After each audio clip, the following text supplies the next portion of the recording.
Le gouvernement français, après avoir demandé l'armistice, connaît maintenant les conditions dictées par l'ennemi. Il résulte de ces conditions que les forces françaises de terre, de mer et de l'air seraient entièrement démobilisées, que nos armes seraient livrées, que le territoire français serait totalement occupé et que le gouvernement français tomberait sous la dépendance de l'Allemagne et de l'Italie. On peut donc dire que cet armistice serait non seulement une capitulation, mais encore un asservissement. Or, beaucoup de Français n'acceptent pas la capitulation ni la servitude pour des raisons qui s'appellent l'honneur, le bon sens, l'intérêt supérieur de la patrie.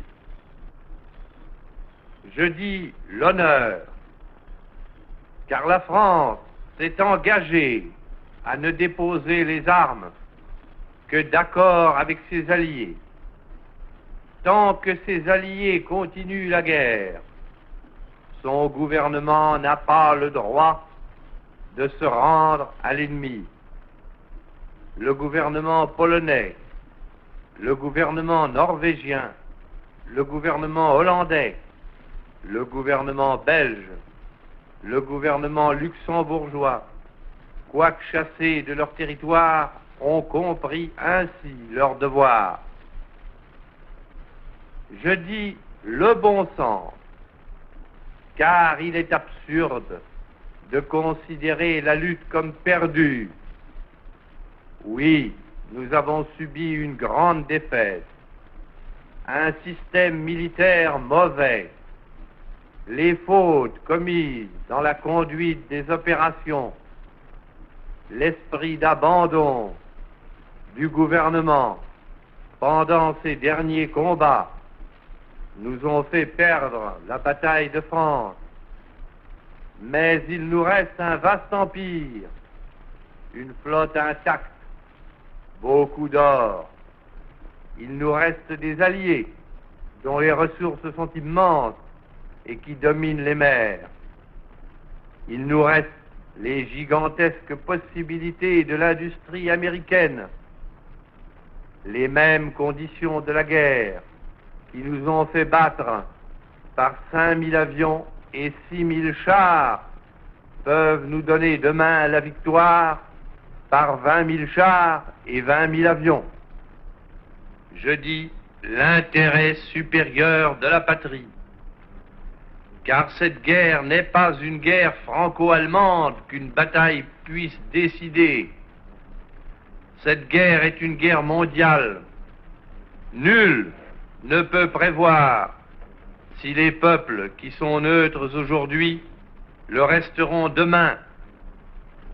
Même les alliés de l'Allemagne resteront-ils toujours ses alliés? Si les forces de la liberté triomphent finalement de celles de la servitude, quel serait le destin d'une France qui se serait soumise à l'ennemi? L'honneur, le bon sens, l'intérêt supérieur de la patrie commandent à tous les Français libres de continuer le combat là où ils seront et comme ils pourront. Il est par conséquent nécessaire de grouper partout où cela se peut une force française aussi grande que possible. Tout ce qui peut être réuni en fait d'éléments militaires français et de capacités françaises de production d'armement doit être organisé partout où il y en a. Moi, général de Gaulle, j'entreprends ici, en Angleterre, cette tâche nationale. J'invite tous les militaires français des armées de terre, de mer et de l'air J'invite les ingénieurs et les ouvriers français spécialistes de l'armement qui se trouvent en territoire britannique ou qui pourraient y parvenir à se réunir à moi. J'invite les chefs, les soldats, les marins, les aviateurs des forces françaises de terre, de mer, de l'air, où qu'ils se trouvent actuellement, à se mettre en rapport avec moi. J'invite tous les Français qui veulent rester libres à m'écouter et à me suivre. Vive la France, libre, dans l'honneur et dans l'indépendance.